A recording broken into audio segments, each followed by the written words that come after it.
we'll kick off. Good morning, everyone. There's a lovely atmosphere in the room on a cold day, so thank you all for coming. It's really appreciated, and I hope you really enjoyed the event. We're here to we're gathered today to celebrate and mark the International Day of Persons with Disabilities. And the theme this year is amplifying the leadership of people with disabilities. And we're thrilled to welcome such an inspiring group of advocates, policymakers and business leaders, all united by a shared commitment to advancing disability inclusion in Ireland. We're here today because we believe in the transformative power of inclusive workplaces and communities. And that transformation doesn't happen by accident. It happens when we come together to discuss, learn, and most importantly, take action. Throughout the morning, we'll be hearing from inspiring leaders about a practical toolkit to guide employers in creating safe and supportive spaces, and listening to a panel discussion from experts and individuals with lived experience. Together, we hope we'll take actionable steps towards building a more inclusive Ireland. With that, it's my pleasure to introduce the Lord Mayor of Dublin, James Geoghegan, who has been an incredible advocate for making our city accessible and welcoming to all. And I'd invite him to share a few words with us on the importance of building a culture of disability inclusion. Lord Mayor.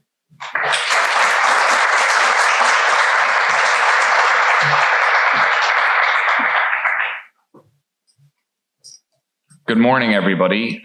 Firstly, congratulations to the organisers. This is an extraordinary turnout, and I think it's reflective of the amazing work that the Open Doors Initiative does. And I'm absolutely delighted that I've been asked to speak here to celebrate the International Day of Persons with Disabilities in such an important room. It is extraordinary to think that this room, the Oak Room, has been serving the people of Dublin for over 300 years.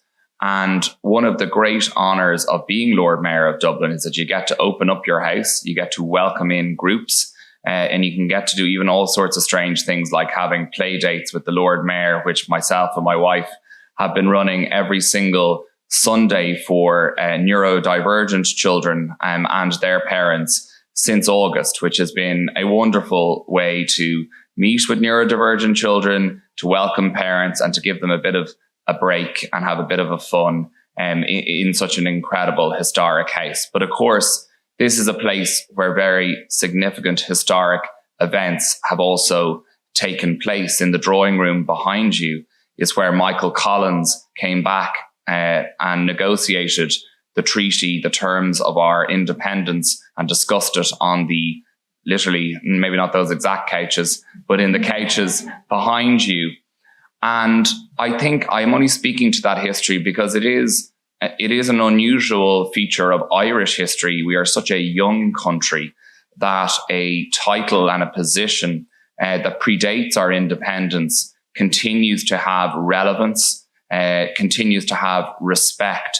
And I think one of the reasons why the position of Lord Mayor of Dublin and the Mansion House continues to have respect is that for the most part, Lord Mayors have identified what are the key issues happening in Dublin City, and indeed what are the key issues happening in our country. And I can think of few other issues as significant as ensuring that in this country we have an inclusive workspace, that we place accessibility at the heart of every decision that we make when it comes to traffic and transport.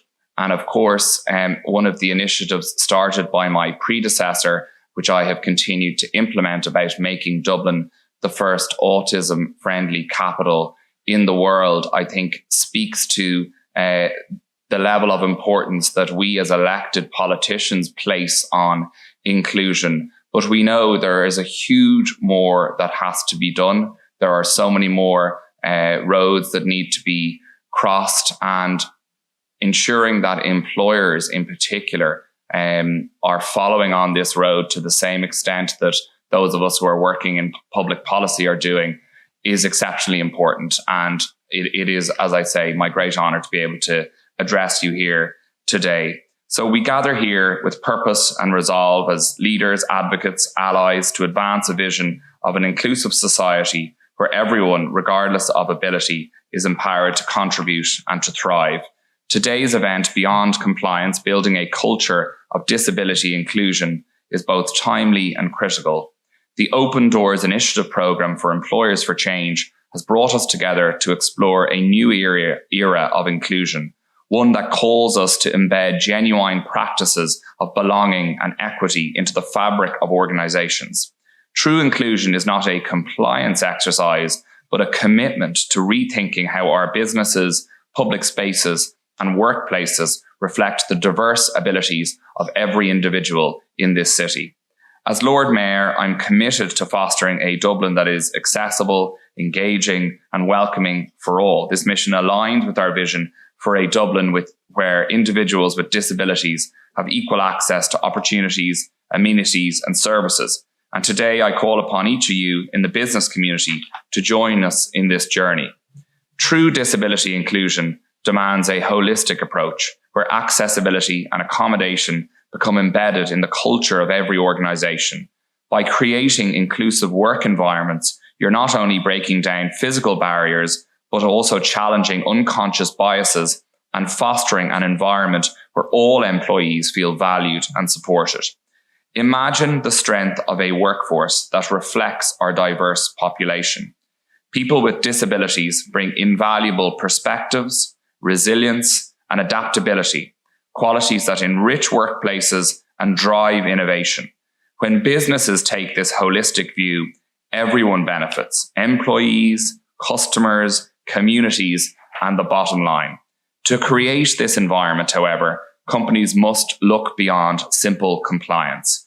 This means investing in universal design principles, training management to recognize and respond to diverse needs, and establishing open channels of communication where employees feel safe disclosing their unique needs without fear or stigma.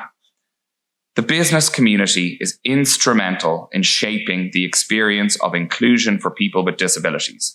I commend organisations here today, including the Department of Enterprise, Trade and Employment, the Department of Social Protection, for stepping up to ensure we're moving in the right direction. I urge every employer represented in this room to ask, how can we do more? Think about the journeys your employees take to get to work, their experiences in navigating your buildings, and the ways your company culture affects their day-to-day lives. Simple changes like improving accessibility in physical spaces, promoting flexible working arrangements, or creating mentorship programs can transform a workplace. In Dublin, we aim to support your efforts by collaborating with the Employers for Change, our local disability organisations and advocates. We are paving the way for a city that values diversity in all its forms. Together, we can create workplaces that not only meet requirements, but celebrate the unique contributions of every employee. I'm pleased to share that the Lord Mayor's Office has several initiatives underway to support this vision. We are focused on improving accessibility across all public spaces, enhancing our public transportation systems, and creating more interactive spaces that serve everyone, regardless of ability. In 2025, we will launch Dublin for All, a citywide initiative to audit and improve the accessibility of our most frequented public spaces. This will include upgrading parks, libraries, and cultural institutions to make them fully accessible to individuals with a range of physical, sensory, and neurodivergent needs. Additionally, we are working closely with local transportation agencies to improve accessible routes across the city. We are enhancing bus and train access for those with mobility impairments, improving sidewalk and crosswalk design, and ensuring real-time travel information is accessible to all. But accessibility is just one piece of the puzzle. We want to create a Dublin where people feel welcomed and engaged in our community. To this end, we are developing inclusive programming in partnership with cultural organisations, ensuring that everyone can fully participate in and enjoy our city's vibrant arts and culture scene. As we continue this work, I invite each of you to join us in this commitment to inclusion. Let's make Dublin a city that isn't just compliant with accessibility standards, but one that actively works to enrich the lives of all its citizens. Together, we can shape a Dublin where everyone belongs and where every business plays a role in creating equal opportunities. I want to thank the Open Doors Initiative, the Employers for Change team, and each of you here today for your dedication to this cause. By taking this holistic approach, we can make a real difference, not just for people with disabilities, for all of Dublin. Thank you very much.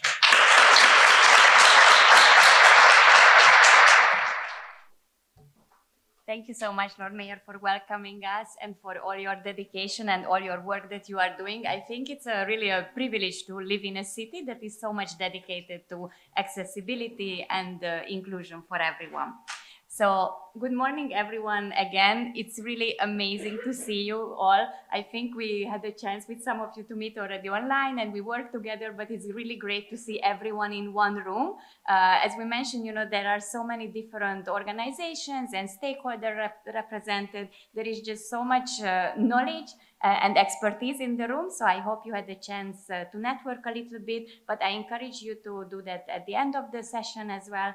And also to continue networking and this dialogue beyond the room as well.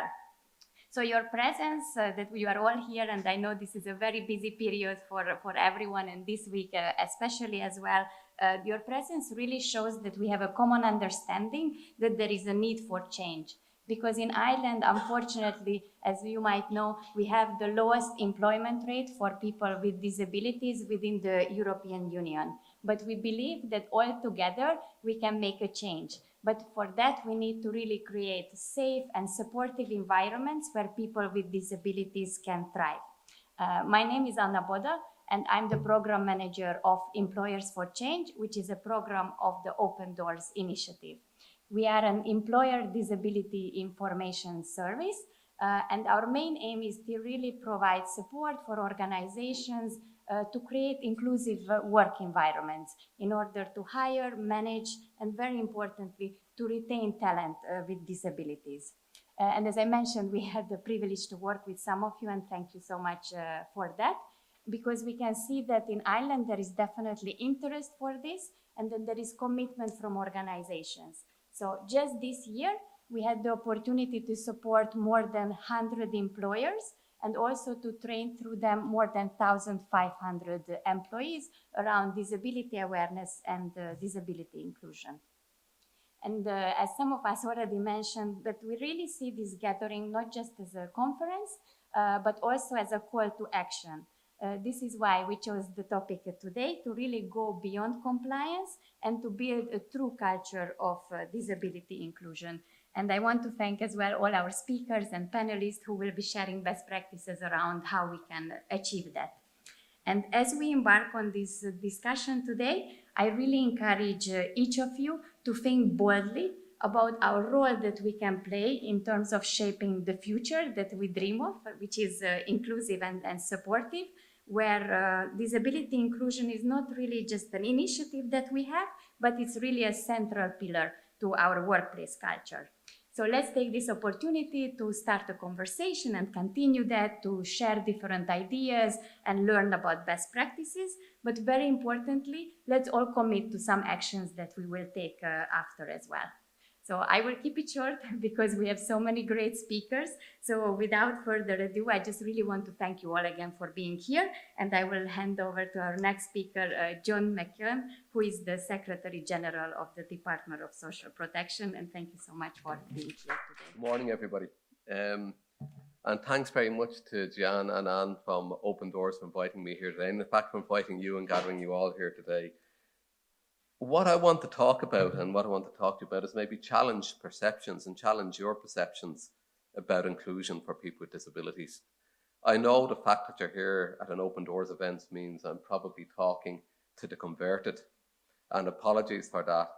However, it's still worthwhile saying what I've got to say, and hopefully it will resonate with you. And if you're already converted, it will embolden you to be even more converted and to bring the message back to your organizations. Not just your organizations, but your customers, your suppliers, the professional firms that you may work with. Bring the message back and spread the message and try to get a more inclusive society, a more inclusive workplace for people with disabilities. And I've titled it, Are We Wearing Blinkers? And you'll see why that is at the moment. If you talk about inclusion in its most general sense and talk about the types of groups of people in society that are generally believed to face barriers to employment and be excluded from employment, you know, you generally think in the past we spoke about women. So actually the employment rate of women in Ireland is not that far off the employment rate of men. It's increased significantly in recent years, particularly after COVID and the introduction of remote working and blended working.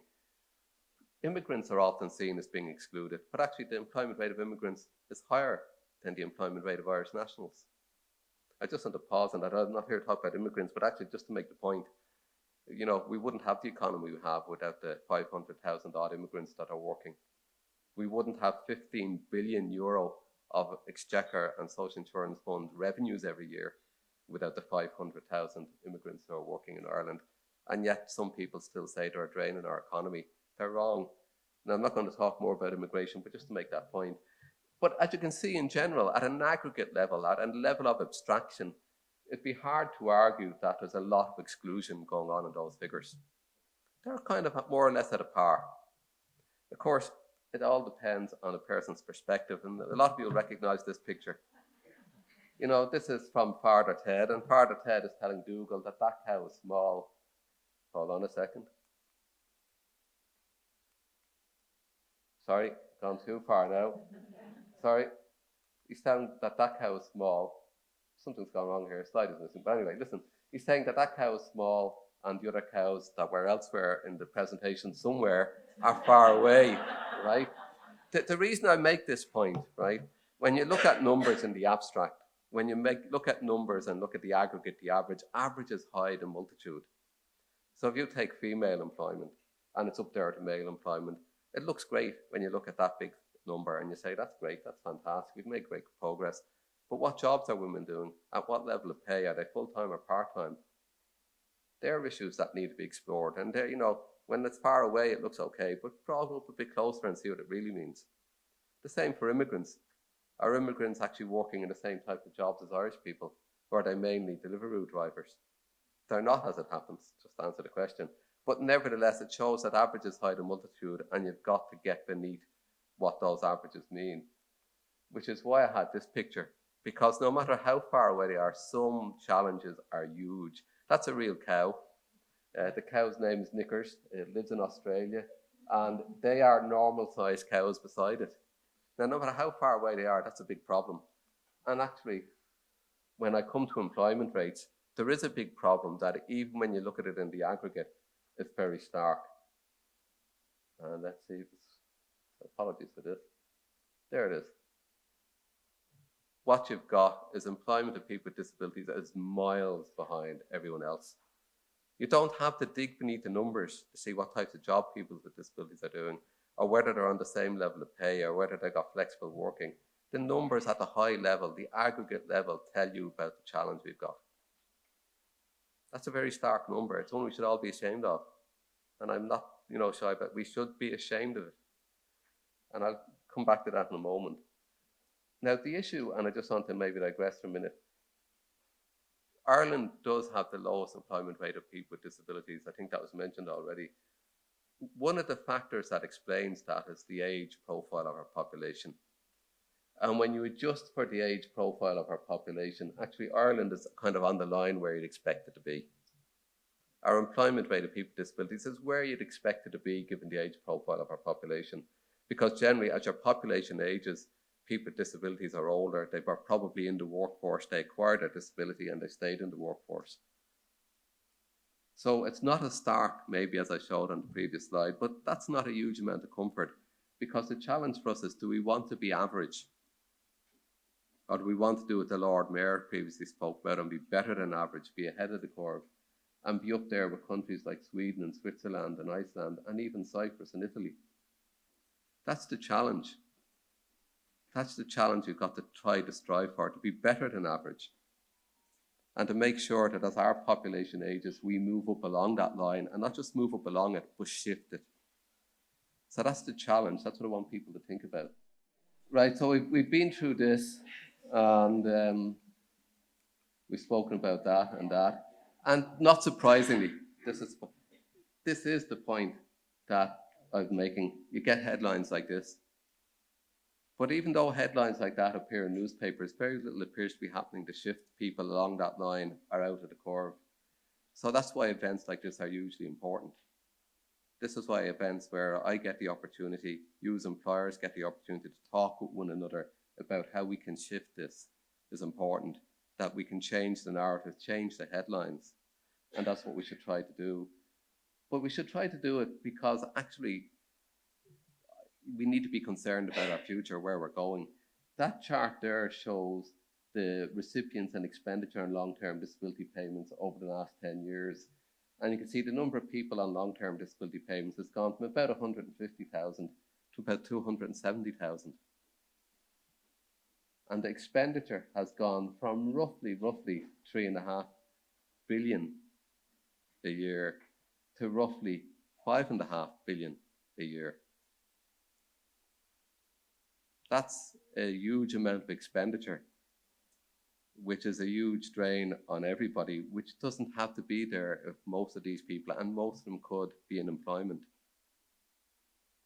It's a particular concern because when you look at the trend among young people, and this is people under age 16, the trend is the same. You've got a lot of people under the age of 16, much more so than in the past, who are now declaring as disabled. And they're right to declare as disabled.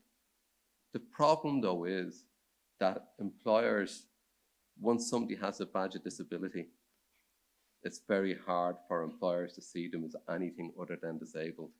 That's the evidence. I know that most of those people who are long-term disabled, young people, if the past or the future is the same as the past, most of them will never work. It's just a parent came up to me the last time I said, you can't say that. I've got a child who has autism. They're one of those people. They've got to be able to work. And I said, I agree with you. But the evidence is, and you can't ignore the evidence is that once they've got that badge of disability, they probably won't get past the CV screening process. And that's a challenge to all employers, to all of us in this room. How do we change that? What can we do about it?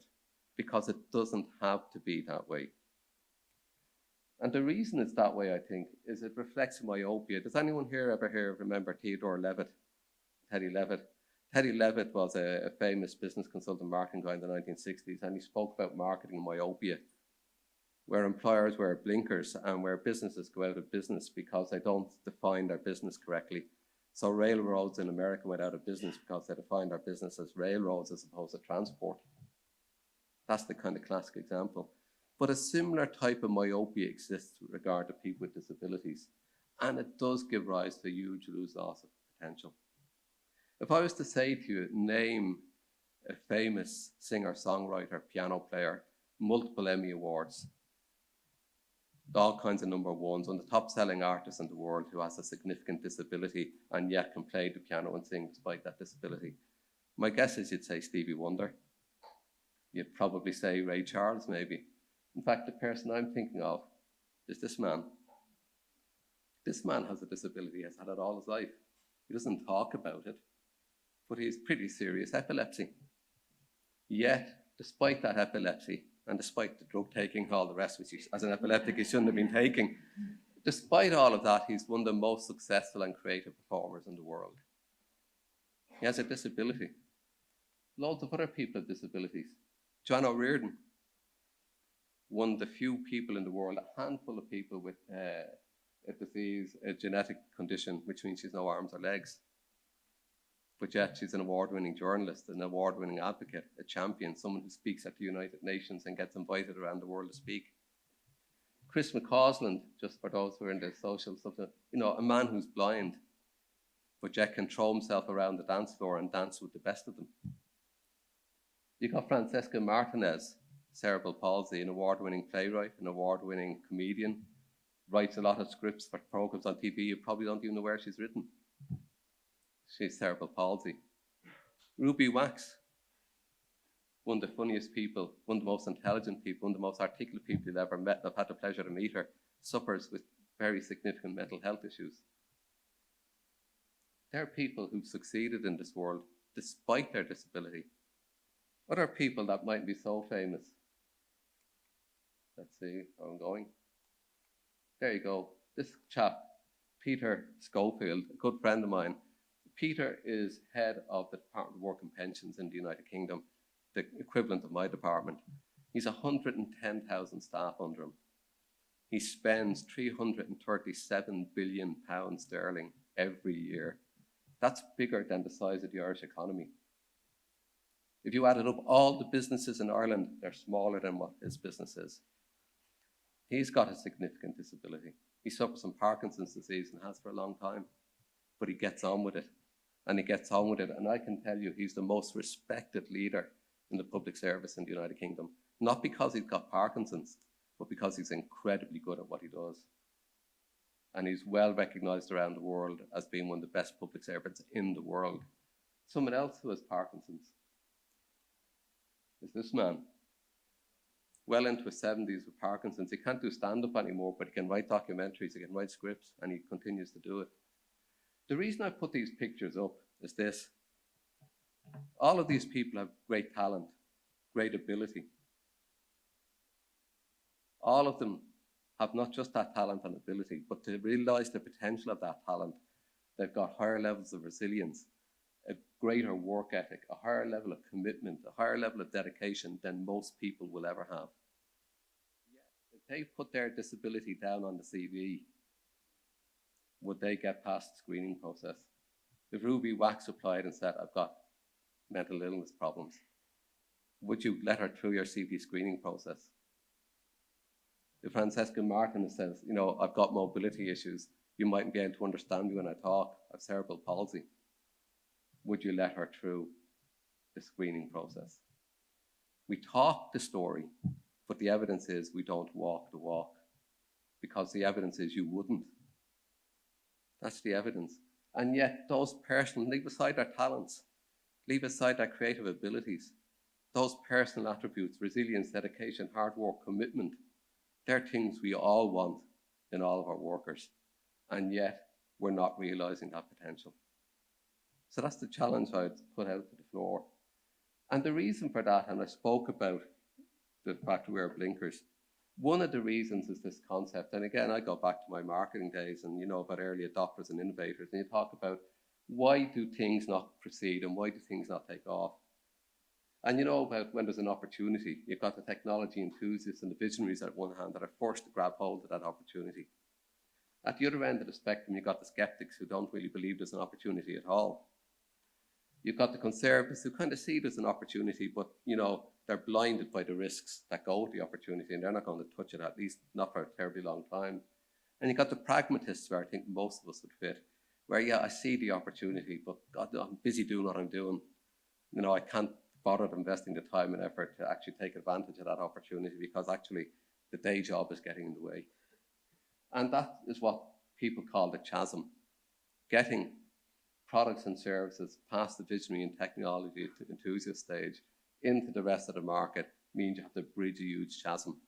And I think the same is true when it comes to employment of people with disabilities. There's a chasm where we've got to close that gap from people, including a lot of people in this room who are enthusiasts about it and who are visionaries about it, but we've got to close the gap with the rest of the employment world. And to a certain extent, that's where my department comes in. And our job partly is to bridge that gap. And we do it through a number of schemes and services, which I just want to put up here. So we have a number of strategies, we have a number of documents, we have a number of things to do. This is a sales pitch now, this is the sales pitch part of that, right? We have a specialist employment services, 21 of them around the country called Employability, who work with people with disabilities and work with employers to try to help ease the passage from disability into employment. We've a scheme whereby you can take somebody on for 6 months and you don't have to pay their wages. The Department of Social Protection will pay their wages for 6 months. We've a scheme where if you keep them on, you'll get a subsidy. And there's two schemes, the Jobs Plus scheme and the Wage Subsidy scheme. But take the Wage Subsidy scheme. You hire a person with a disability, we will indefinitely for as long as you employ that person, pay you €6.30 an hour, up to €9.45 an hour, depending on the number we could take on, towards that person's costs. And we'll also pay for things like an employment assistance officer. We'll also provide grants to help you do workplace adaptations. These are huge, huge benefits. And it's important, I think, at a time, particularly small and medium-sized businesses. We listen at the moment, and I deal with a lot of employers, and they tell me, I can't hire anybody, I can't find workers. That's one thing they say. The other thing they say, the cost of doing business is getting too much, the minimum wage, PRSI, all of this. Yet here's schemes and services which will give you access to a huge potential workforce and will reduce your costs, and yet take-up is incredibly low. And employers are saying to me, well, we know about it, we understand it, but there's paperwork involved. I have to go online and I have to register and I have to do this and I have to do that and I have to do the other, and can you not make it easier? The answer is we've made it as easy as possible, actually. But part of the answer as well is think about it. And again, this is the sales pitch. And I've worked in private industry for 32 years, so I know when it comes to it, the bottom line is what matters, right? If you think about it, if you take somebody on 30 hours a week, which is the average number of hours people work in Ireland is 30 hours a week, and you take them on the living wage, which is just under €15 an hour, and for the first 12 months, you'd normally pay that person 23,500, roughly. If you use the 6-month placement program, and if you use the wage subsidy scheme, you'll have to pay that person between 4,000 and 6,000. That's a huge saving. After that first year, okay, the 6-month placement program is gone, but even on an ongoing annual basis, you're talking about paying between 8,000 and 13,000 versus a cost of about 23,500. They're very significant savings. And you're looking at savings in the realm of 70 to 80% in the first year and in the realm of 40 to 60% in the second. So I say to employers, you talk about the nuisance and the, filling out forms and all of this kind of stuff. Most businesses operate on a net margin of about 5%. If you're in the hospitality business, the retail business, most businesses 5% net margin, you'd have to achieve somewhere between $250,000 and $500,000 in sales revenue to get that saving. Businesses, and I know because I did it, got a hell of a lot of trouble to get in $500,000 or $250,000 in sales. Yet they seem to think that going online and registering and filling in a few forms is too much bother. And that again speaks to the fact that they're pragmatists and they're wearing blinkers. So we have to take on this person with disabilities and we have to do this and that and the other. They're not seeing the potential. They've put on the blinkers. I can talk to them about the potential. I can give those stories. But yet they put on the blinkers when they go back to the office and they see the difficulties. They don't see the benefits. They talk the talk. They won't walk the walk. But some employers do. By the way, when I talk about blinkers, just to make the point, when I talk about blinkers, we've been here before. This is a Harvard Business Review article from 2016, which spoke about why hasn't the world started working remotely. Actually, just before the COVID, this is, I think it was February, I can't really see it from here, the Financial Times was speaking the same, preaching the same message, saying, it costs an awful lot to go to work. Forgetting about employers, looking at it from a workers' perspective, workers can save roughly $2,000 a year if they could work remotely, so why aren't more of them doing it? The ability to work remotely was always there, at least from the 1990s on. Yet nobody did it. And it took a catastrophic event, the COVID crisis, to force people over that chasm into the world of remote and blended working. And nowadays, a lot of people have stayed with remote and blended working. The blinkers are off. People saw, once they did it, what it meant. I've 6,500 full-time staff, about 7,500 you take part-time staff. At any point in time, 4,000 of them are working from home. Their productivity is better than it ever was. If you'd come to me in 2019 and said, John, will you introduce remote working? I said, you've got to be daft. Because I was a pragmatist. I saw the challenges, but I didn't see the benefits. It took action to see the benefits, and not enough employers are taking that action when it comes to people with disabilities. And that's the challenge I give. I did say some employers are. There's actually someone in the audience who is actually a paragon when it comes to this, and paragon's a good thing, by the way, Del McSorley and Mr. Price. And I was tempted to put Adele's picture up here, and then somebody said she was going to be here, so I said I wouldn't embarrass her. But here's some other employers. Here's some other employers who have actually taken the leap and are now advocates. And I'm not going to go through them all, but the links are there, and the presentation is shared. You can click on the links and you can hear their testimonials, their testimonies about what taking people with disabilities on, the difference it has made in their businesses, how it's enabled them to thrive, how it's improved their workforce, how it's saved them money, but most importantly, how their workforce is a better place and a more inclusive place, and how workplace relations and things like that improve dramatically because they've taken on people with disabilities. Not out of a sense of corporate social responsibility. And often when we talk about recruiting people with disabilities in the sense of corporate social responsibility, so we're doing a good thing. You know, give them a bit of sheltered employment, find a job in the corner for them. That's not what this is about. This is about letting people realise their potential. But for you as employers, it's about exploiting that potential. Let's be honest about it. This is an opportunity for you as employers to get workers who have skills, who have talent, and probably bring with it a commitment that a lot of workers don't bring. So that's the message I'd give to you. I spoke about the chasm earlier on. What we've got to think about in the chasm is not how do we bridge it, but how do we close it. We shouldn't have to bridge that chasm. We should be about closing it.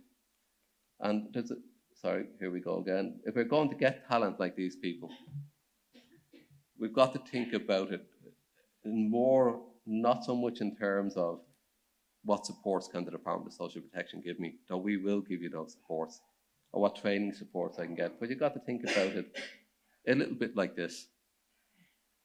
This is a picture, an image most of you may have seen before. You know, this is, you know, tall, medium-sized and small chap trying to look into the baseball park. Obviously, Americans are great at these images, right? So they're trying to look into the baseball park. What the Department of Social Protection is doing is that we're redistributing those boxes so that the person who faces the barrier can get over the barrier. That's what we can do. But what you as employers can do is this. You can get rid of the barrier. That's what you've got to think about, because it's only by getting rid of that barrier that you'll actually get to the point. If I go backwards a bit. Excuse me. You don't, it's only by getting rid of barriers that you get to the point of doing that. And that's what I'd like you to go back to your offices and think about. What can I do as an employer to get rid of those barriers? What can I do, even without the supports that the Department of Social Protection will offer, to close that gap? What can I do to bring people with potential into my organisation? How can I change the mindset, not just in my organisation, but in others? Because that's what we need to do if we're going to become best in class, if we're going to realise the type of vision the Lord Mayor spoke about, if we're going to shift that line and move up to the top. We need to think about taking away a mindset that sees recruitment of people with disabilities as something to be overcome, as opposed to something that just happens. And that's the thought I'd like to leave you with. Apologies for the mess with the slides, but thank you very much for your attention. I'm definitely going to fall over that before the end of the day. Thank you so much, John. That was really, really interesting and really enlightening. I love hearing you speak, so we're really pleased you could come today. So thank you so much. I'd now like to call on Eoin O'Herlihy of O'Herlihy Access Consultancy. Eoin has been working with Employers for Change to do some research to produce a toolkit. We're not launching the toolkit today, but we're giving you a taster of it. So, Eoin, if you wouldn't mind coming up. Thanks very much. Thanks, John, for a very interesting talk there. Three things I've taken away from the session. One, I need to put in a few Father Ted jokes on my slides. Two, I need to learn how to not panic when something goes wrong in a presentation, which is where you did that very well. And the third thing I think is the most important one.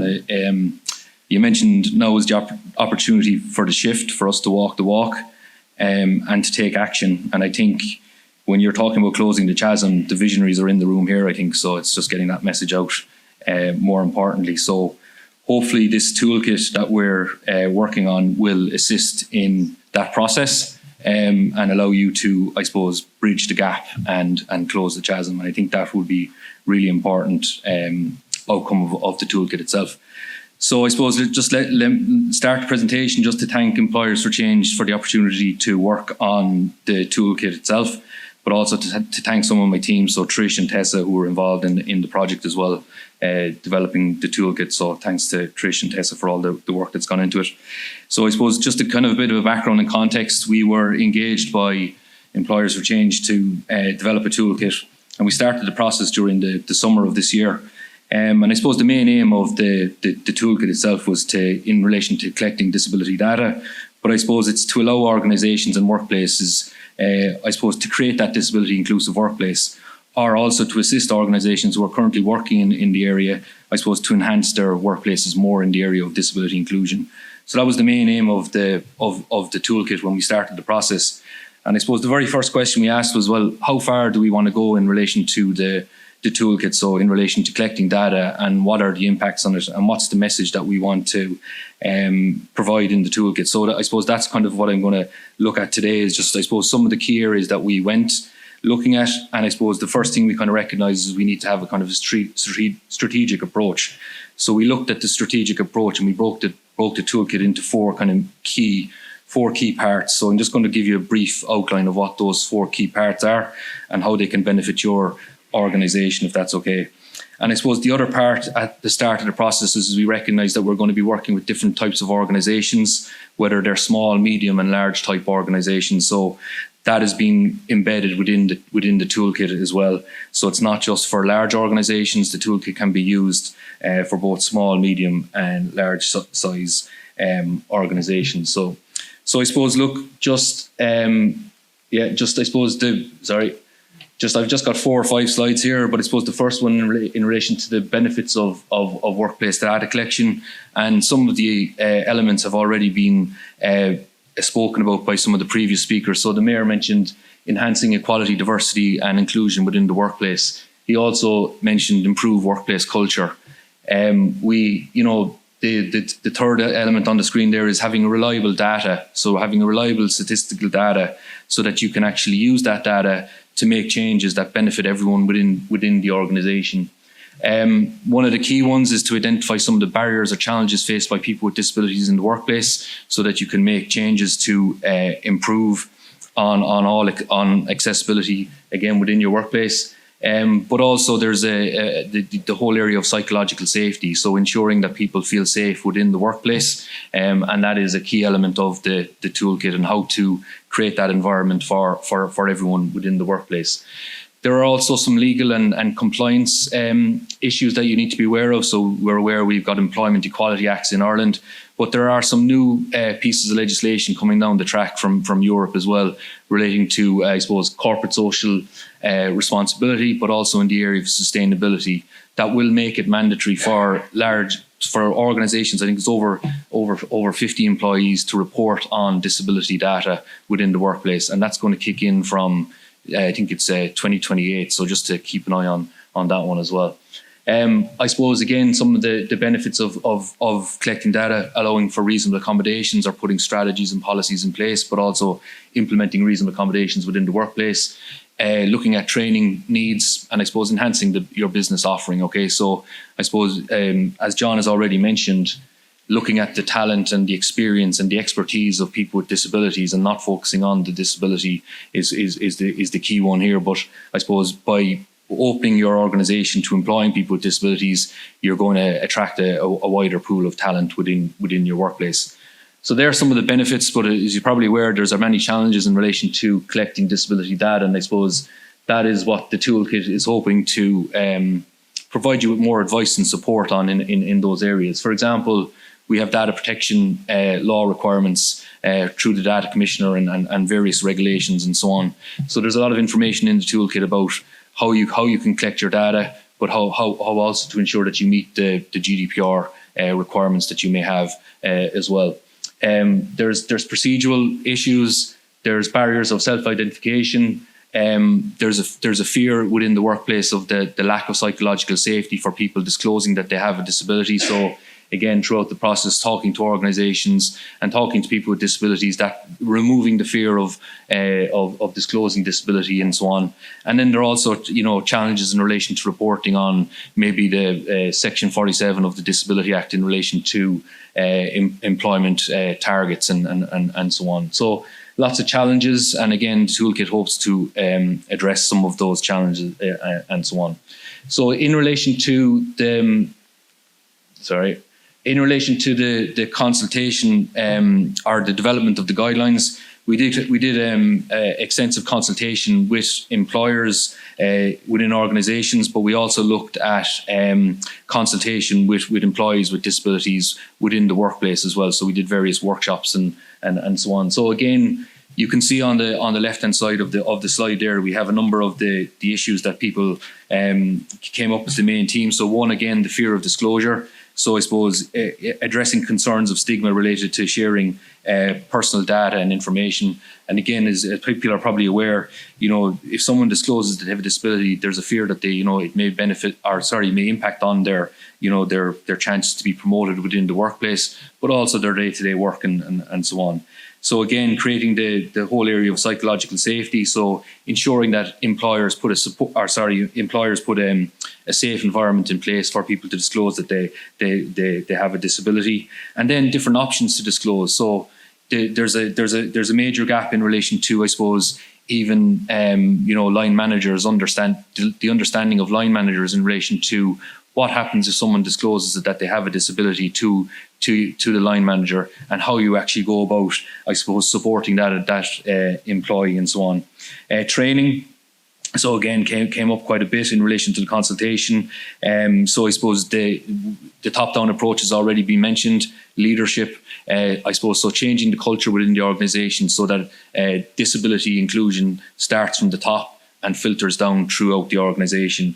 Many types of different training that you can avail of in relation to whether it's training for your HR department, disability awareness training, training for line managers, but also training for key departments such as the real estate teams, the IT teams, people responsible for marketing, promotion, and so on. So that came up quite a bit. And again, as we've already talked about, I suppose enhancing the workplace culture so that it benefits everyone, not just people with disabilities, is a key goal there. So just getting on to the main 4 sections of the toolkit that I mentioned. So as I said at the start, we were looking at the organisation's journey to workplace data collection, and we looked at 4 key areas within the toolkit, and it's a kind of a roadmap that someone can take. So the first one is starting your journey to creating a disability inclusive workplace. The second one is looking at creating psychological safety at work. The third area of the toolkit is ongoing data management, and that looks at things like collecting data, storing data and managing data, but also how you use the data to benefit your employees. And then the third area is continuous improvement. So what we want people to take away from the toolkit is that, it's not just about collecting data tomorrow and saying, well, we've done that, we've collected data. It's about the continuous improvement journey that you can take in relation to enhancing disability inclusion within the workplace. So that's really important. And I suppose if we go in and look at the journey or the roadmap that people can take. So, and I'm just going to give one or two examples of key themes or areas that are covered within the guidelines. So I suppose number 1 is starting your journey, and that's really how to develop a strategy.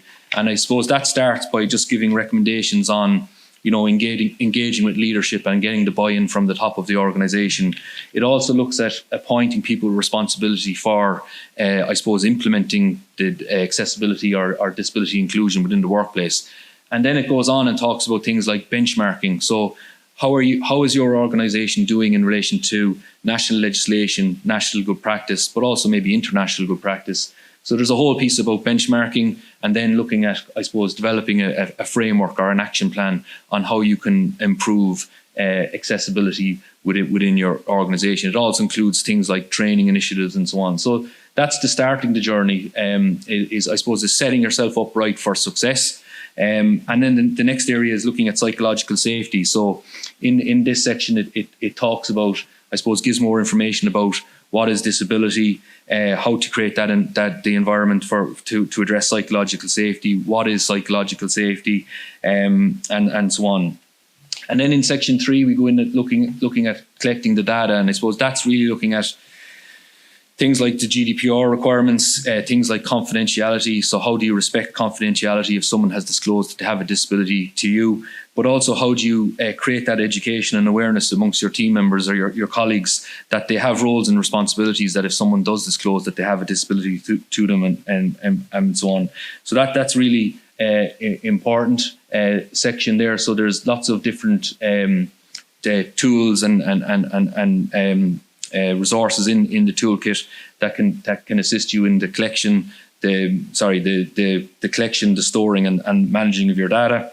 And then we move on to continuous improvement. So this section really covers how you can look at, well, now you've collected all of this data, you've got valuable information, but how can you use that data to benefit everybody within the organisation? So, for example, this might be about things like awareness raising campaigns. It might be looking at how other organisations have introduced initiatives around this area. For example, the disability passport that the Bank of Ireland, for example, have launched recently. It looks at things like, I need to put on my glasses if that's all right. Sorry. So it looks at good practice initiatives. It looks at implementing accessibility throughout your organisation. It talks about the role of training, but also the role of your access officer. And then it also looks at things like reasonable accommodations and how you would implement, I suppose, the reasonable accommodation process within your organisation. So I suppose just to conclude, I suppose that's just a quick, a whistle-stop tour of the toolkit, the main sections of the toolkit. So when you get your hands on the toolkit, when it's published, you have 4 key main sections, as we said there. So they're the 4 main, I suppose, chapters of the toolkit itself, and there is an introduction and background and context and so on. So I suppose just to finish the presentation, I suppose the toolkit, it allows your organisation to, if you haven't looked at this area before, it allows you to, I suppose, to create a disability inclusive workplace in everything you do, and it's based on best practice rather than, I suppose, minimum standards that are set out in legislation. But if you're already doing work in this area already, which lots of people in the room are, hopefully this toolkit will give you more valuable information on how you can actually enhance this area and, I suppose, continuously improve on what you're doing. So whether it's the strategy, whether it's the collecting the data, managing the data, or using the data to your benefit. And I suppose just again to conclude, the whole area, the whole aim of the toolkit, as we said from the start, is that it will benefit everybody within the workplace, including people with disabilities. So I suppose back to what John said at the start, now is the time to take action, and your visionaries are in the room here, so you have a big challenge ahead of you. Thanks very much. Thank you very much, Eoin, and it's great to see the sort of variety and depth of material that Employers for Change is producing to help both employers and people with disabilities in the workforce within their work and within hiring and retention and career progression. So we really look forward to when that launches. No pressure. So now I'd like to introduce our panel for this morning on the current state of disability inclusion in the workplace. And this has been moderated by Caroline McGrotty from ESB. And if you wouldn't mind coming up to the front of the room, and Caroline will take over. Thank you so much. Hi everyone, good morning. So my name is Caroline McGrotty and I am the Access Officer / Accessibility Specialist with ESB. So I have a very exciting panel lined up, and Eoin, I have to say, Toolkit looks very exciting. I can't wait for it to be launched. But we do have two employers who are going to share some of what they're doing in terms of this area as well. And we also have representatives from the Department of Protection, and we have Boakai, who has lived experience with disabilities. So I'm just going to sit down here and I'll do a formal introduction. Okay, so we have Niamh O'Connor, who is the Associate Director of CPL and responsible for delivering the D&I strategy within CPL. We have Joanne Healy, who is the Group Head of Employee Relations at Bank of Ireland. We have Niall Lane, who works in the Employer Relations Unit within the Department of Social Protection. And we have Boakai Niamh, who's a disability activist and a member of the Independent Living Movement Ireland, Polio Survivors and the Irish Wheelchair Association. Hopefully I've got everyone's introduction right. So we do have about, I think, 40 minutes for this panel. We are running slightly over, and hopefully we'll have time for some questions and answers from the audience as well. So I'm going to go to Joanne first of all. So I suppose I think Eoin mentioned that Bank of Ireland have recently had the reasonable accommodation passport, but I know that you've actually just implemented another initiative recently. So maybe could you share with the audience about that? Yeah, absolutely. Thanks, Caroline. So a recent initiative of ours was the launch of our neuro-inclusion strategy earlier this year. So it really came out of, I guess, listening from to what our colleagues were telling us, to feedback and taking it on board.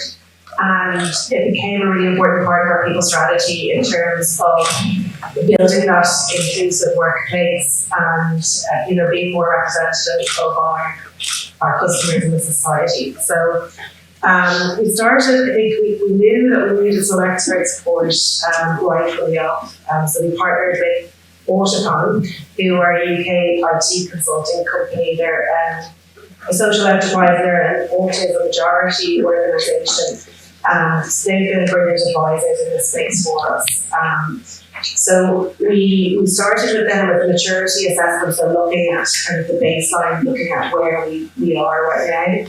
And together with their support, then we launched a 3-pillar strategy. So the first pillar was around building awareness and education in neuro-inclusion. So just educate people that bit more to understand what neurodiversity looks like in the workplace, understand each other better, understand customers better.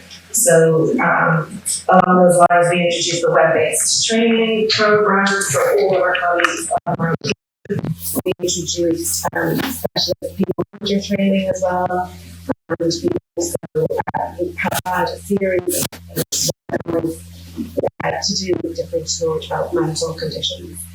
The second pillar of our strategy has been around building the right infrastructure, and that's been launched by neuro-inclusion policy together with the support of Autocon and a group of neurodivergent colleagues who informed us along the way.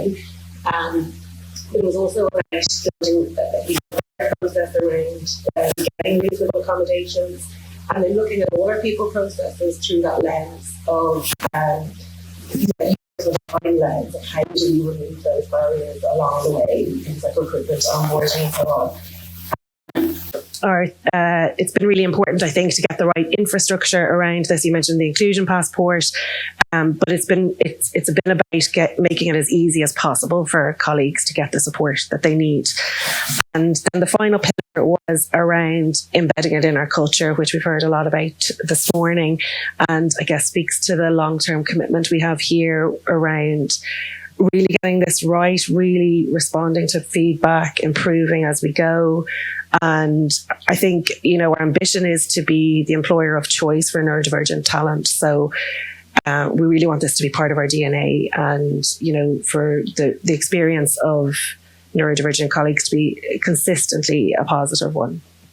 Brilliant. And I've actually seen that neuro-inclusion strategy. I believe Bank of Ireland kind of put it out there for other employers, to kind of take note and maybe learn from that as well. So that's fantastic to see that, you are sharing that kind of knowledge out there.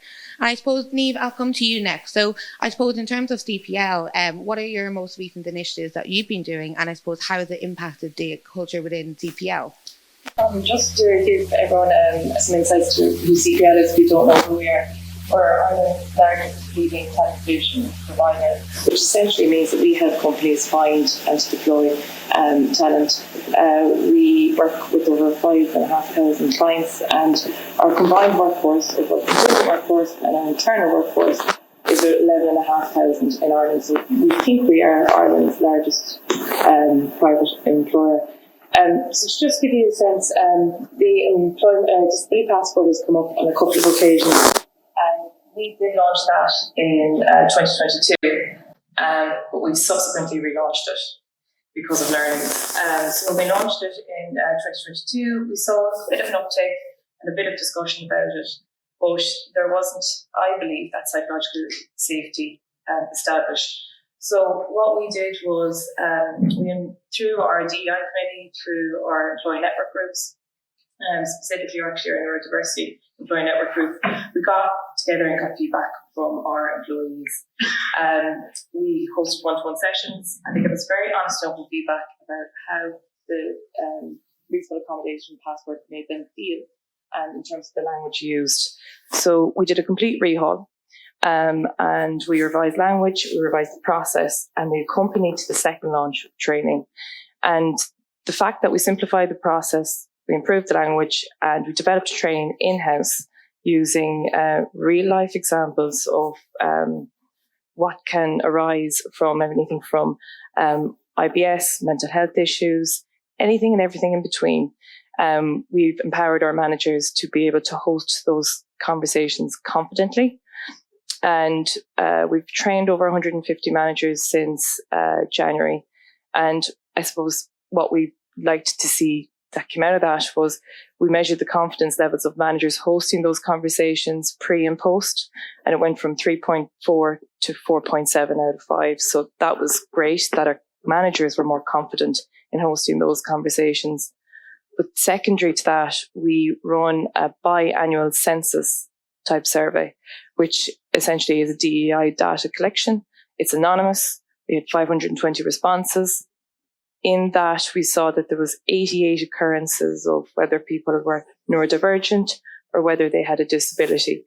And of that, we saw that 80% of those people had disclosed to their manager. And that's where we thought then we're making good progress, because people have that psychological safety to disclose. So I suppose both having the data and having the process listen to the feedback has been essential in that specific initiative. I think that's great, because I think it was spoken about this morning, continuously improvement. You've launched something 2 years ago, but it's so important to kind of review that process, look at, I suppose, what's changed in the workplace, and listen to that lived experience of people with disabilities as well. So I suppose over to Boakai then. So I suppose from your own lived experience and your perspective, what do you feel are the most significant obstacles in regards to the workplace and inclusion in the workplace? All right. Firstly, my name is Boakai. I work for the Independent Living Movement and also member of the Polio Survivor and the Array Wheelchair Associations. So just a little brief about Independent Living Movement. Independent Living Movement ensured that every person with disability live a independent life and should be given the opportunity to live the life like any other person. So looking at barriers or obstacles that hindrance the potential stabilities of people with disability in the work sector, I will look at the inaccessibility, which is a serious problem. And this just brings me to the questions: where should I make my disability known before getting an employment? Because you look at the form that employers send out, and there is a phrase that says, are you a disabled person? Prefer not to say yes or no, blah, blah, blah. In my own understanding, that is just wanting to know if the person has a disability so that they can be able to be denied in that job. And though some employers has that phrase for a very good fit. And this brings to the attentions of my friend who I met just last week. she was offered a job and given the contract to sign and asked, when will you start the job? And she said, okay. In the process of signing the contract, before signing the contract, she asked the employer, I would like to start this time. And she asked, but is your building accessible? And the employer said, do not sign the contract yet. I will get back to you. And can you imagine? So, and during the interview, she did extremely well, and they said, you are the best fit for the job. And at that stage, when the employer said, I will get back to you, she did not get a job. So in that case, she has to make her disability known to the employer before getting the job. So I think there's a need for continual awareness on to employers so that they will be able to employ people with disabilities. Because from our own knowledge is that it's the environment that is making us disabled. Because I don't think, because I have economic potentials that I can present, and I have my mind is okay, and do not look at my physical deformity, look at what I can give to the society. So these are obstacles: lack of accessibility, lack of adequate awareness, and negative perceptions regarding people with disabilities in the workplace. Yes. Brilliant, thank you. Yeah, disclosure is very complex and it's a very personal issue to a lot of people with disability, that even my own personal lived experience as well. You know, should I not tell them before the interview? Because there is that fear out there that, well, if I do tell them, is it going to be held against me, I suppose, you know? And I suppose over to Niall then. So we've heard from John this morning that there's various different workplace supports and schemes for employers to take up. But I'm particularly interested in the work and access. So maybe if you could share with the audience, most of you may be familiar, but if you're not, maybe if you could share with the audience about the work and access scheme. Yeah, absolutely, Caroline. Thank you. Can everyone hear me okay? Good, great, perfect. So John mentioned, say, the workplace adaptation grant as part of his supports listed from the Department of Social Protection. The workplace adaptation grant is part of work and access, which is a set of 7 distinct financial supports for both employers and employees to break down barriers regarding disability in the workplace. I suppose in terms of, say, bridging that gap or closing the gap, work and access has tried to take on responses and concerns by people and stakeholders in terms of kind of getting into employment and figuring out what are the barriers. So John mentioned remote working and how remote working has been sort of talked about since 2016, even before then. Work and Access has tried to take on that concern on board. And so there is a particular support called the Workplace Equipment Grant.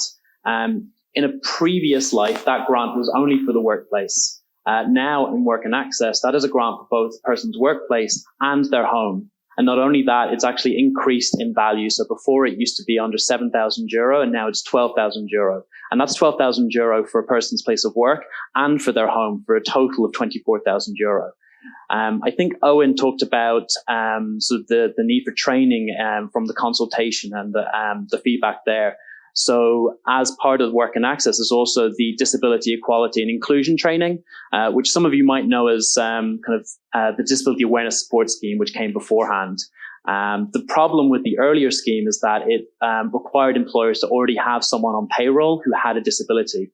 And that's not the case anymore. So there's actually 3 options within this training grant, and it can be for general training purposes. So to give a general overview of disability in the workplace, to get an employer work ready or ready to take someone on who has a disability. There's disability specific trainings that could be, that's actually the only option where you'd need to have someone on payroll with a disability. And so that could be training specific to, say, kind of sign language or kind of neurodiversity awareness.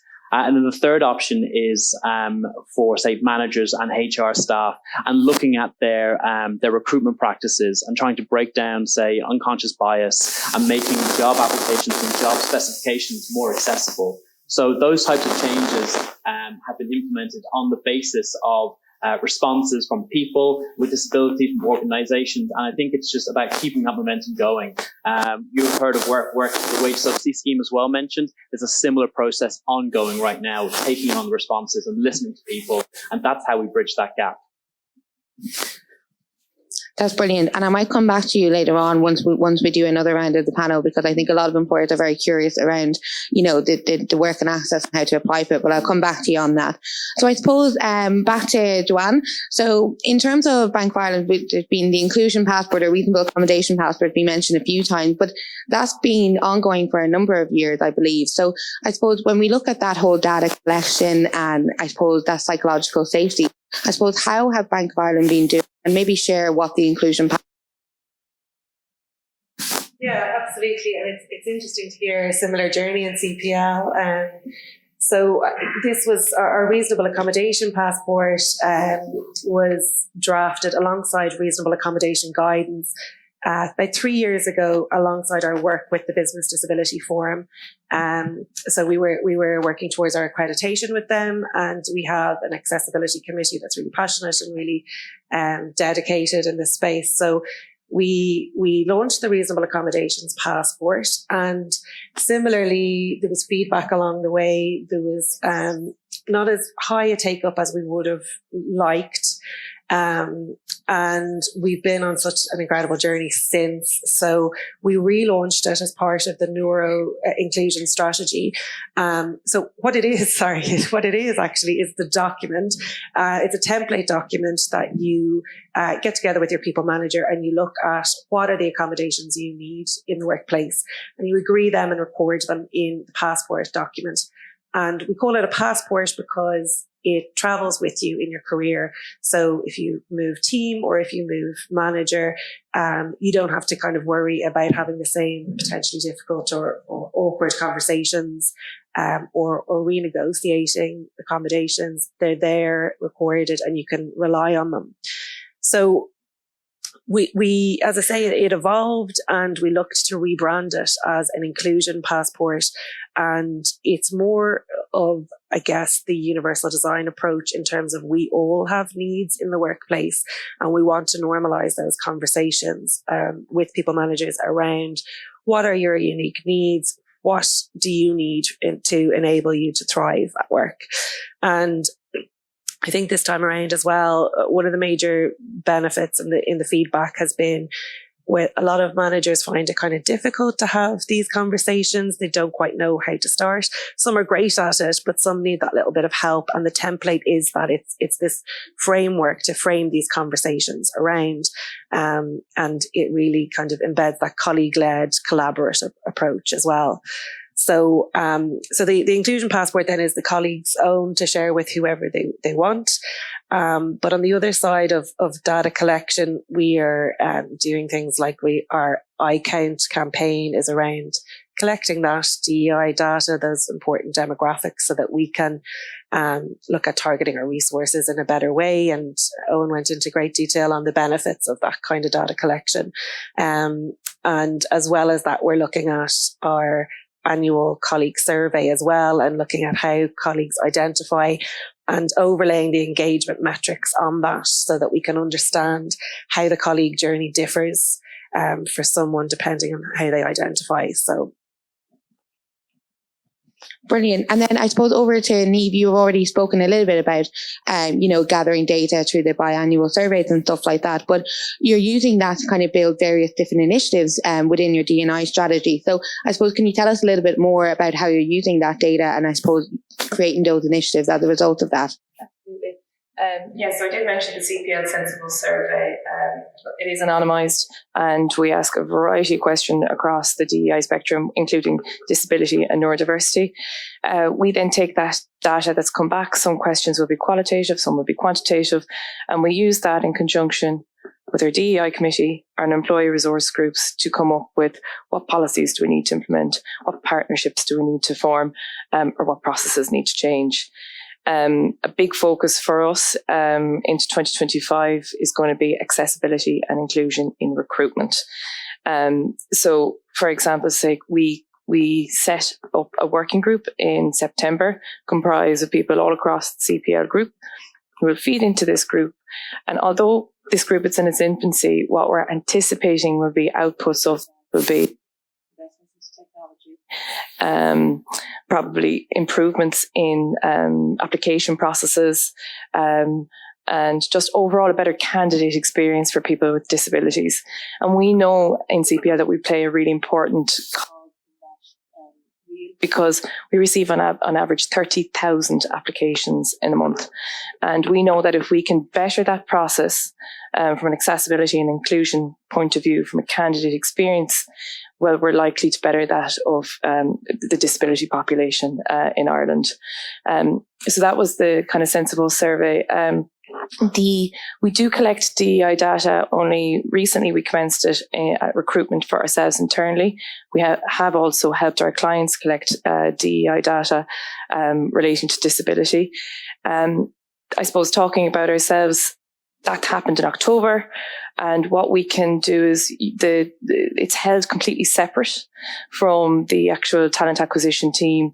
But what it'll allow our people analytics team to do is to look and see the journey of a person who may have a disability through the recruitment process. So are we attracting people with disabilities to apply?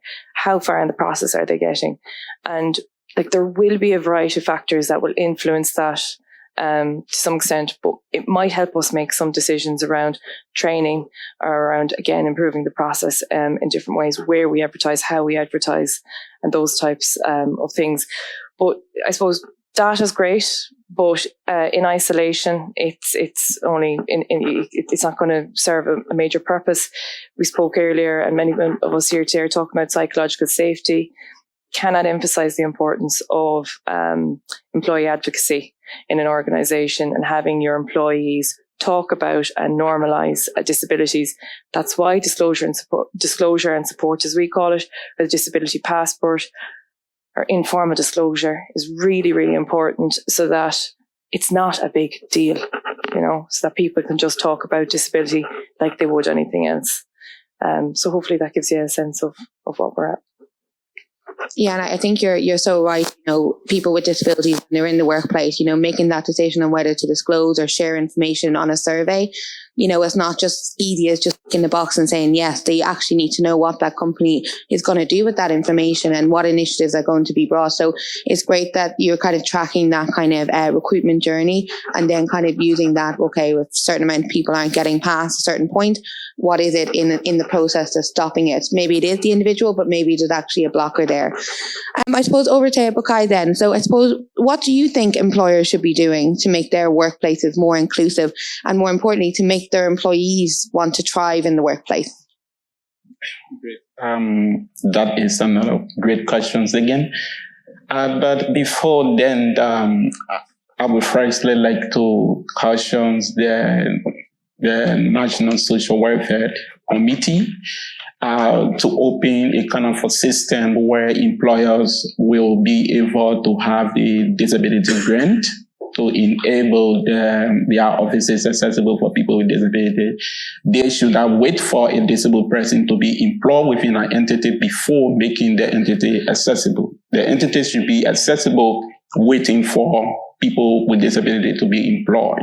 Because if the entity is not accessible, the employer sometimes may have some challenges. That is one, they may think on the process of getting the grant, and that could prolong the time for a disabled person to be employed.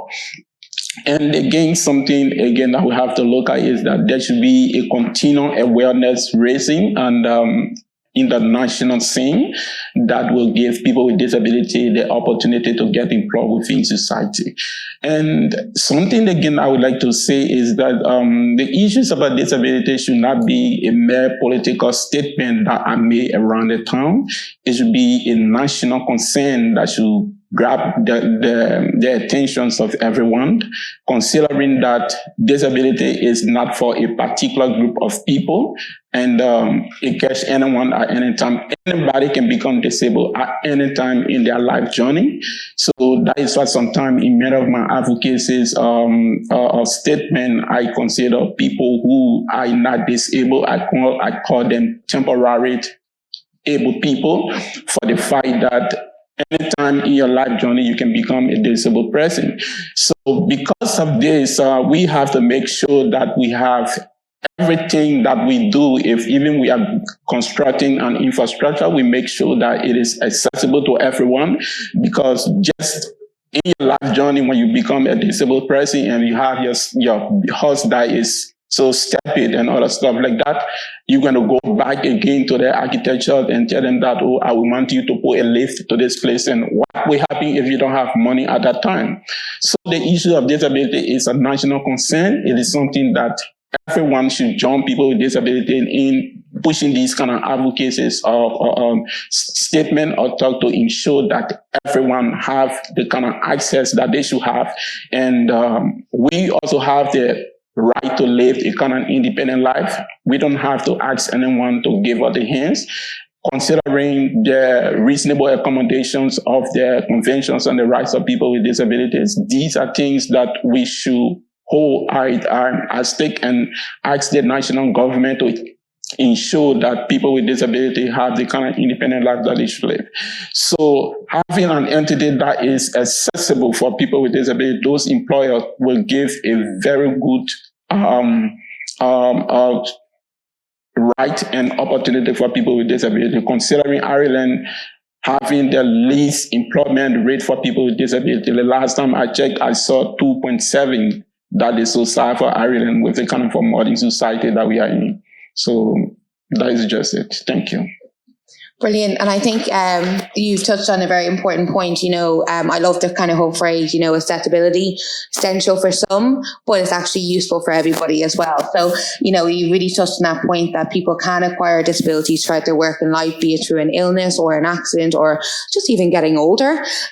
So I suppose, lastly, I'll go over to you, Niall. So you spoke about the different grants. So employers in the room, if they want to find out information, like how does it work? Do they go to a website? Do they go to their intro office? Maybe if you could share a little bit about that. Yes, absolutely. I suppose to me, there are 3 bits of information that if everyone in this room left with, I'd be happy. So that's 2 email addresses and 1 website. The first email address is employer@welfare.ie. And that is essentially for any employer in there just interested about work and access. Well, it's really just, it's work and access. It is for all of our other schemes as well. But if you're looking specifically about work and access, you send an email to employer@welfare.ie. It's not a faceless email address. There is a team behind that email address, and they will send your query to the correct employer relations officer. So we have regional employer relations officer around the country. I just think it's really important to say that there are people, officers like myself, who are there to kind of help you and walk you through it. And so, if you send an email to that email address, it will come to me. They're going to hate me for doing this. It will go to Fiona Mullen, who's sitting in the back there, and it will go to my other colleague, Yvonne, up there as well. And sure, feel free to chat to them after this as well. So that I just really want to drive that home. There are people behind this, and there are people to help.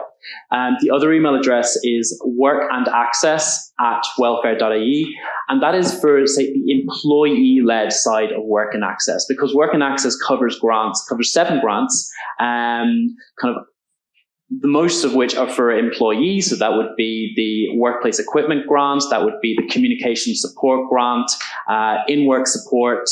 And so for those grants, employees are asked to get in touch through that email address. And again, it's the same thing. It's a centralized email address, and those will be sent out to the relevant employment personal advisors. Okay, so there's the 2 points of contact that I really kind of strongly urge you to kind of take note of. The other piece of information is the website. Where do you find out more about this work and access scheme? I would tell you all to just go into your Google, your browser, whatever you use, and type in work and access gov.ie, okay? And then the first thing that should come up is the official webpage for work and access. It'll give you a clear kind of rundown of what that kind of suite of supports is. And then at the kind of the very bottom of that page, you'll actually see 2 application forms. There is a bit of confusion here. One of those application forms is for employees, job seekers, self-employed. The other one is for employers. Okay, so that's a question that we've got received a couple of times. I appreciate that can be confusing. And so just to let all the employers in the room know, it's the second one down, the employer work and access form, WA2. That's the form. But again, if you have any questions, go to employer@welfare.ie. That's really kind of the message I want to drive home. I'm sure there's going to be lots of questions because each application can be quite different, quite individual. I'm going to be sticking around. I'll be answering questions and even afterwards as well. So really, I just want to say there's a human face behind this all. We're it, and we want to answer your questions, and we want to get those applications over the line. So Fiona and Yvonne are included in that. Included, yeah.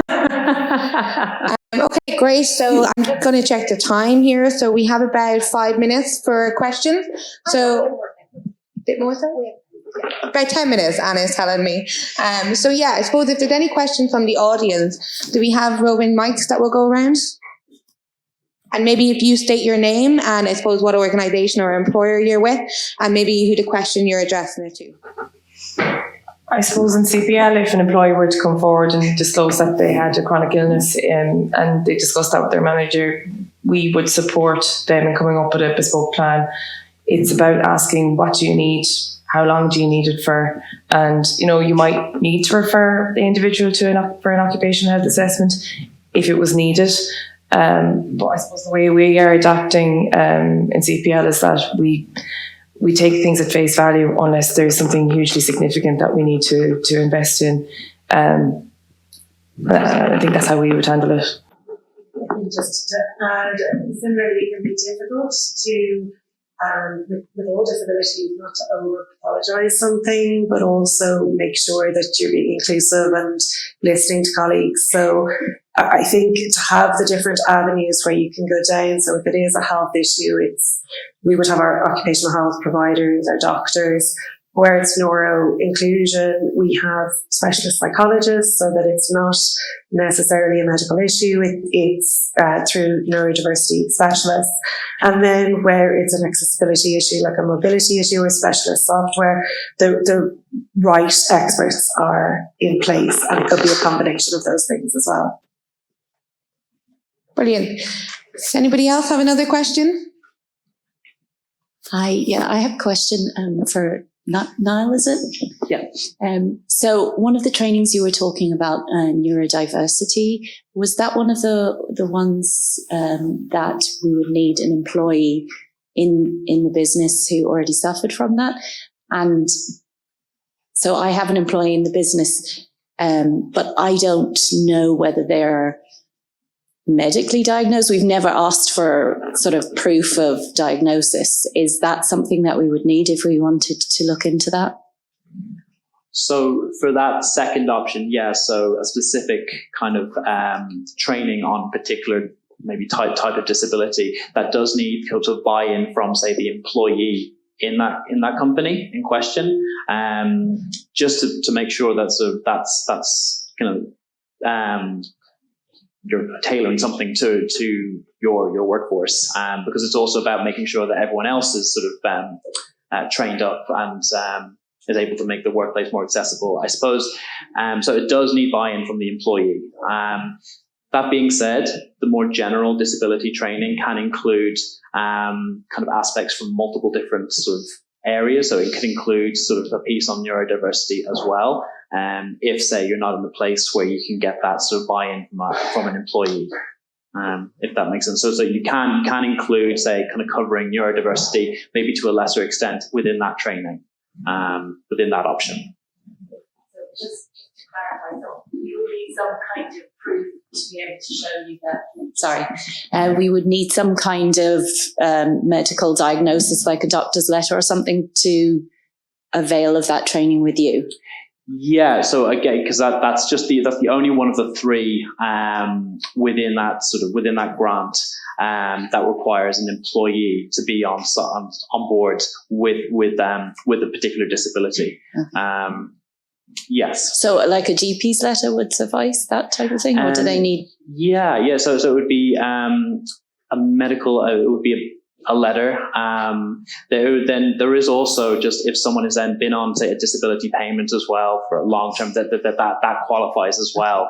But the scheme recognises that not everyone might be on a disability payment who has a disability. So that's why that other option is for a kind of a medical letter is available as well. But if they've been on a payment, so it could be for someone coming in. But I recognise, say, for an employer, they might actually have an employee who's been with them for a long period of time who actually has a disability, but may not necessarily have that recognition from, say, a disability payment perspective because they've been a member of the staff for so long. So that's why those two options are there, I guess. Yeah. Perfect. Thank you. Perfect. We probably have time for one more question. We have a phone in here. Oh, yeah. I'm glad you can hear me just like that. Is that all right? My name is Ronan and I'm the Executive Director of Generation Ireland. You can definitely hear me even better now. Thank you, guys. We are skills bootcamp providers here in Ireland. We're actually a global organisation, and we support people who are underrepresented in the society to get jobs. And of our representation, we have between 12 and 15% of those have disabilities, predominantly learning disabilities, but also multiple other disabilities as well. Maybe this is predominantly a question for you, Joanne, in terms of onboarding, because this is what we found is really, really crucial, especially when you think of people who are either of disability, who are underrepresented, who are coming through a non-traditional hiring channel. You know, our focus is to look at the skills-first approach to hiring. But we know that the only way that you know, people who come through our programs you know, get to a point where there's what we refer to as 80% retention after a year is if the onboarding really, really works. So it was really interesting to hear how you do that. You know, we work with Intria, we work with government, we work with Solus, and you name it. But, you know, how can other organizations do similar? Because I know from speaking to our employer network that that's a bit scary. You know, that takes investment, time. And, you know, we also know that a lot of the time you have the leading, if you will, the leaders in the organization, they love it because we are champions of DEI. Mm-hmm. But then when you come to the actual hiring managers who have their own key performance indicators and targets that they have to, you know, think about, that non-traditional becomes a bit scary. Yeah. So one, congratulations obviously to the event and to all of you here in the panel. But yeah, how do we do that across big organizations but also SMEs? Thank you so much. Absolutely, and I absolutely agree that the onboarding is like totally crucial in all of this. So we've done a lot of work in this area and we continue to, and it's interesting to hear when, you know, people don't feel that safe in disclosing quite yet. So we do have a kind of a parallel process of where you would disclose disability or particular accommodations. And you would do that through our specialist providers rather than directly with the hiring manager. So that will all be set up in the background for you. And then there's a number of check-in points then with your manager, because obviously the manager-colleague relationship is going to be sacred in all of this and it's going to be the most important. So we'll try to get as much support as we can for that manager as well in welcoming that colleague. But I would say that, you know, we still have a long way to go. And a lot of it is around all of the work that we're doing in educating managers, supporting managers and breaking down the stigma, you know, by conversations as well. So. I might add to just that, if that's okay. For non-traditional recruitment onboarding, I'm going to use the example in CPL. We partnered with the Trinity Centre for People with Intellectual Disabilities. We have 3 permanent hires from that. And that is a non-traditional route to recruitment. How we made that successful is a bespoke onboarding for that individual. And you need the right people assigned. Not everyone is going to be the right person to be either the buddy or the direct hiring manager. Some people are just naturally better. But for the people who aren't as naturally as good as others, we need to educate them to be better. And we need to empower them to have those conversations. So that's why, in our case, disclosure and support training process is really important. And it's just empowering them to feel safe. More often than not, people are just afraid to get it wrong.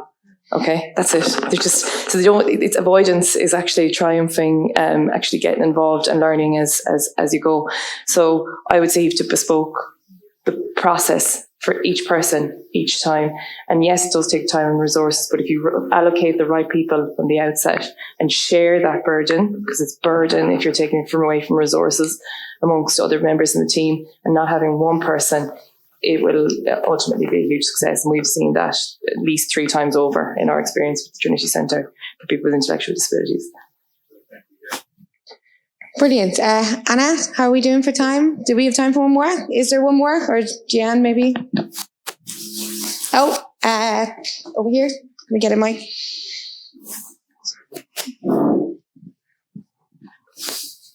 Hello, can everyone hear me okay? Yeah. Okay, so thanks everyone for today. I just wanted to pose a challenge, I suppose, to yourself and your answer just around the medical requirement to access the grant. So you'd mentioned that a letter would be required, but we know that a lot of people don't have a medical letter. They perhaps haven't even been to the GP. Is there a way to access support without needing to formally say, this is my diagnosis? Because that isn't possible for everyone. So I suppose I'll go back to what, say, initially was there before Work and Access came in. And that was just anyone who qualified for disability payment. Since then, they've tried to expand who it is, who is able to access these support by bringing in this sort of medical letter, or the specialist letter, specialist report as well, just for people who can't. For people who don't fit into either of those categories, I won't lie, I actually don't know the answer to that. And I don't think it's fair for you all for me to try and bluff my way through it. It's in the early stages, this program, and we are taking on board feedback and concerns, and we are trying our best to try and work those in. The beauty of maybe kind of having this new scheme that's so fresh is that there's always going to be kind of like challenges, and because we're all still working on it, it's possible to bring those things on board. So unfortunately, it's not probably the best answer that you want. But what I would suggest is, you know what, get in contact with me, send an email to employer@welfare.ie, and I can see if I can get a better answer for you in the weeks and months ahead. Okay, brilliant. I'm getting a From Jeanne there. So I'd like to say thank you so much to all of our amazing panelists. And yes, please do stay around and chat to them if you want to afterwards. So thank you, everybody. Thank you to the brilliant panel and Caroline for moderating so well. Thank you so much. Thank you to all our speakers today. Just some takeaways that struck me from the various speakers and what people have been saying. One is to foster Dublin as a city for all, travel, space, culture, and that the business community is instrumental in creating these spaces. Secondly, averages hide a multitude. We should be ashamed of the rate of employment for people with disabilities. It is a shame. We don't walk the walk. And we need action. We need to see potential and get rid of barriers. Environment makes us disabled. We need supports and we need to aspire to better. We can't just accept it the way it is. There are workplace supports, use them. Ring Niall, I'll put his number up later. But use the supports that are out there and avail of them. Look to universal design, like the passport for everyone's needs. I think that's a great idea. We all have different needs, things that are hurdles to us in our working life and in our day-to-day life. And we should be looking to them and coming at them with lateral thinking. I think that's really important. So finally, we need to improve the experiences, improve the environment, and take action. Thank you all for your attention here today. Thank you all for coming, and we look forward to carrying on the conversation with you all.